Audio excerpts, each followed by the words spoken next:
Bien, bueno, por supuesto agradecer, como todos mis colegas acá, la posibilidad de participar, agradecer a la Pasta de Moler y a la Fundación Ciudad, Amor en particular, con la que compartimos muchas de estas discusiones en torno a nuestras problemáticas. Pero claramente yo vengo desde otro lugar, de la posibilidad de denunciar, de trabajar, de ser propositiva, en los términos de la preservación de la ciudad, de la preservación de los habitantes en la ciudad. O sea que yo vengo de la gestión pública, claramente, en diversas oportunidades de la ciudad de Buenos Aires, con lo cual me interesaba un poco recuperar que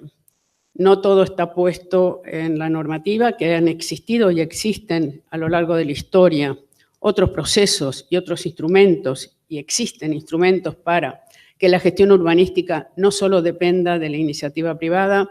sino de la voluntad pública de modificar ciertas condiciones de la ciudad. Con lo cual me parecía, bueno, nada, hacer una, como tengo muchos años en esto, hacer una pequeña recuperación de esta historia en la que he estado comprometida mucho tiempo, empezando por el inicio de la democracia, muy brevemente, de lo que para nosotros significó en su momento la recuperación física y social de un barrio. O sea, el tema del proyecto del RECUP en el barrio de La Boca, que tuvo 9 años de actuación bajo el mismo equipo, con cooperación francesa, con la posibilidad de tener una mirada, yo diría, de la preservación entendida desde la preservación social, la preservación edilicia, la preservación de la imagen, la preservación de la identidad a partir de la preservación social. El programa RECUP, quizás con un paradigma que tiene que ver con la época, ¿no? Después de los 70 y pico europeos, donde la rehabilitación tiene un condimento importantísimo en los procesos de recuperación de los barrios, a tal punto que Francia organiza una comisión nacional para la preservación social de los barrios con delegaciones económicas de todos los ministerios. Ese organismo, ese lugar, digamos, estuvo presidido por Murat, digamos, ni más ni menos, como una política de Estado en relación a que dos cuestiones. Una, que debía focalizarse en las cuestiones localizadas sobre el problema del deterioro, y el deterioro pasaba por deterioro en conjunto, no existe un deterioro individual, el deterioro es físico, social y económico, en general va de la mano. Cuando un lugar se deteriora, posiblemente son habitantes que no lo pueden sostener, posiblemente los que lo empiezan a ocupar están en menores condiciones económicas para hacer algo, y de cualquier manera implica una especie de falta de criterio y de intención de un gobierno de ocuparse de esos temas. Bueno, yo creo que el RECUP marcó un hito, fuimos unos precursores en términos de, precursores digo porque fue un equipo que durante esos años, con la protección de la cooperación francesa, ustedes saben que la administración por programas no es sencilla, implica la ruptura de la estructura sectorial de la administración pública, acá y en cualquier lado. Todas las administraciones públicas son sectoriales, la vivienda está por un lado, la economía está por el otro, etcétera, etcétera, las infraestructuras. El pensar que esas cosas se miran de una manera holística y que se resuelven en consecuencia con toda esa problemática en conjunto, era una visión muy, en su momento, europea. Yo creo que esa posibilidad se dio por varias cosas. El haber podido presentar ese proyecto dentro de la administración pública y ser seleccionado entre 40 proyectos presentados en el orden nacional, y lo protegió de alguna manera un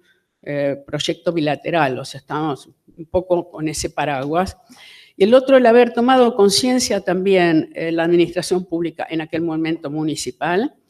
de que debía hacerse cargo política y de manera técnica, pero con también una responsabilidad política. Alguien debía responder del lado de la administración pública, siendo quien tomaba las decisiones más generales. En este caso no fue ni más ni menos que la secretaria de Gobierno, la doctora González Gas, que se comprometió absolutamente con el programa, Yo coordiné el comité técnico durante todos esos años, pero eso permitió la compra de los inmuebles, la verificación de que la rehabilitación de los conventillos era posible, el mirar que muchas de las cosas que estaban sucediendo eran responsabilidad de la administración pública por las malas decisiones. Una idea sobre la responsabilidad del planeamiento es ocuparse exactamente de los temas que son fundamentales y que producen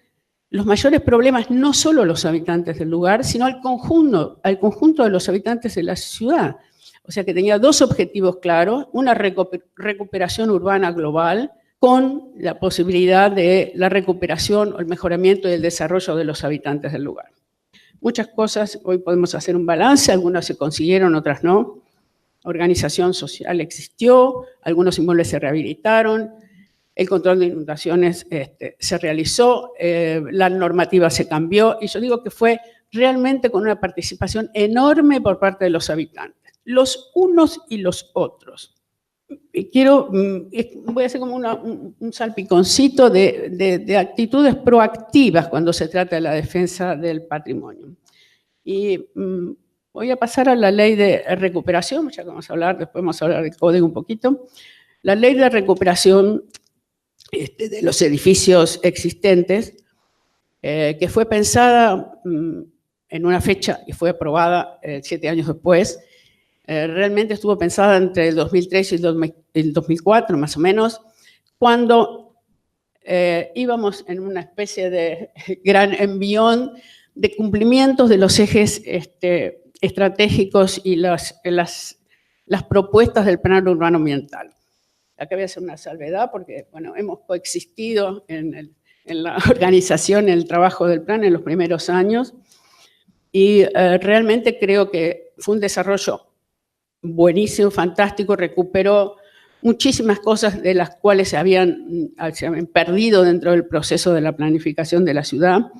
y se pensaron nuevas estrategias. No se logró aprobar en ese momento, pero algo que sucedió que para mí es novedoso, pero no es tan novedoso, que a veces las leyes no aprobadas se cumplen y las aprobadas no se cumplen. Nosotros iniciamos, al menos yo en mi caso, salí del plan y entré con la responsabilidad del planeamiento a la Subsecretaría de Planeamiento y empezamos a cumplimentar todas las estrategias del plan como programas. O sea, el gobierno de la ciudad había internalizado el proceso que había hecho y había discutido con todas sus áreas qué era lo que estaba pensándose para la ciudad, y habían estado comprometidos una cantidad de funcionarios que seguían en sus funciones, con lo cual era muy común ver una especie de despacho que decía, como dice el plan urbano ambiental, en cumplimiento del plan urbano ambiental, proponiendo planes y obras y proyectos que habían surgido del plan urbano ambiental, pero que nadie, o la legislatura, no había logrado su aprobación. Es un proceso curioso porque creo yo que años después se aprobó un plan urbano ambiental, valga la cosa, sin plano, que es la primera plano urbano ambiental del mundo que no tiene plano, y no se cumple, ni siquiera sus criterios. O sea que estamos en una paradoja de que tener ley no significa necesariamente que entramos en ese proceso de cumplimiento, ni que cumplimos las que son realmente aprobadas en un proceso legislativo. Bien, en virtud de una de esas estrategias, que era la recuperación del área central, y que en un estado en esos años, no sé si nos ponemos en situación, todas estas cosas dependen mucho del ambiente donde suceden. Veníamos de la crisis del 2001, no había inversión, teníamos muchísimas dificultades para sostener el propio gobierno y para hacer obras que estaban programadas y que se dedicaban a las cuestiones más de emergencia, con lo cual el tema del área central y las posibilidades de operar sobre un lugar que tenía una cantidad de edificios cerrados, decía buscando novio, todos decían se alquila, se vende, etcétera, etcétera, con un patrimonio enorme. Es el segundo patrimonio en el mundo en materia de bancaria. El primero es Nueva York, el segundo es el nuestro. Nosotros tuvimos un experto que vino de Europa, digamos, discutiendo, catalogando los edificios patrimoniales, no patrimoniados, pero el patrimonio bancario que existe en nuestra área central, y decía, y ahora viene un proceso que sucede en otras ciudades. La banca necesita menos espacios, reduce, y de qué manera toda esa construcción maravillosa tiene un sentido. Bueno, entre otras cosas era el bancario, pero lo que sí nos damos cuenta es que dentro de nuestro código no existía la posibilidad de rehabilitar sin demoler. O sea, la rehabilitación no estaba prevista en el Código de Planeamiento Urbano, hasta esta norma de recuperación, si uno no lo ponía en el Código del 77. O sea que todo edificio que había sido construido previo a estos códigos tenía que cercenar parte de su construcción si quería hacer un cambio de uso o una nueva construcción, etc. Con lo cual se hizo un trabajo muy exhaustivo sobre no solamente el área central, sino sobre el conjunto de la ciudad. Se contrataron expertos, se evaluaron los porcentajes. El 65% de lo construido en el área central no era posible tocarlo si no se transformaba esa norma, que permitía, que es lo que se aprobó varios años después, hoy se llamó la norma de las cáscaras, pero fue pensado básicamente para los edificios de gran valor económico que no habían sido catalogados, que no tenían ninguna otra protección y que formaban parte de ese paisaje y eran económicamente valiosos, como imagen valiosos, como contextos valiosos y que no tenían la posibilidad de reciclarse. Empezamos con un ejemplo que fue el de YPF. YPF trasladaba sus oficinas de un bruto edificio en Diagonal Norte y, bueno, podían hacer algo que estaba permitido dentro de esa área, que era la transformación en un hotel o en un apart-hotel, usos permitidos en el distrito, que no cambiábamos nada, pero para hacer eso tenía que cortarle el 30% que estaba construido en el fondo. Entonces, ¿qué permite esta norma? Que los edificios construidos en norma en otros momentos, no los que saltaron la ventana, no los que pasaron después con construcciones ilegales, etcétera, pudieran ser reciclados en la medida de que optaran por este mecanismo sin pasar de metros, sin nada, sino que pudieran darle nuevos usos y que los usos estuvieran permitidos en ese distrito. Uno de estos problemas era encontrar un sentido a la ocupación de esa construcción muy valiosa. La rehabilitación urbana en una buena parte de los países desarrollados ocupa entre el 60 y el 65% de la construcción. O sea, existen no solamente el valor de la rehabilitación, al que se suma con el paso del tiempo y nuevos paradigmas, el tema ambiental,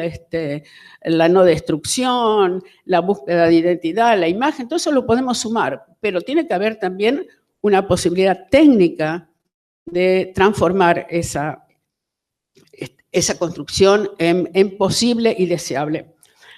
Yo creo que estas cuestiones a lo largo del tiempo, nos querramos o no, cambian. Yo recuerdo una frase de la arquitecta Suárez, sabe que yo he sido una alumna muy directa de la arquitecta y he valorado enormemente su trabajo dentro de lo que fue la planificación de Buenos Aires, que decía que cuando las ciudades se transforman, algo tiene que cambiar. O cambia el uso o cambia la constructibilidad. Y me daba dos ejemplos en Buenos Aires. Nosotros, decía, cambiamos la constructibilidad del área norte para posibilitar una mayor capacidad en la residencia. Para que el área central no se deteriore, el área central tiene que ser abrazada por un conjunto residencial que mantenga el valor sobre el área central y no dejar que los usos centrales se sigan expandiendo en el resto de la ciudad. Pero, bueno, no sé, Belgrano R, por ejemplo, no cambió la constructibilidad, mantuvo sus casonas, obviamente cambió el uso, son escuelas, en su mayor parte ha quedado transformado, digamos, y la búsqueda de otros mecanismos de sustentabilidad manteniendo ese construido. No me parece que el tema sea una cuestión de ir como el péndulo, ¿no? O sea, ¿está mal o está bien? Yo creo que seguramente hay una visión que compartimos,